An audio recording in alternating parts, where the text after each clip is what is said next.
head. Hand. Leg.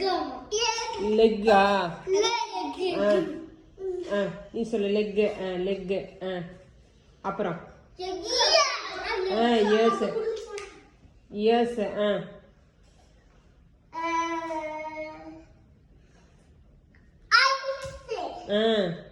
Good job.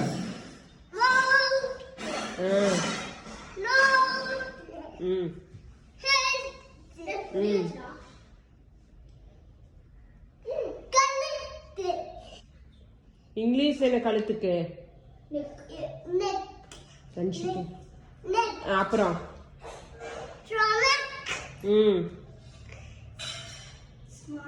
forehead எது? chin எது? cheek. hair. tongue.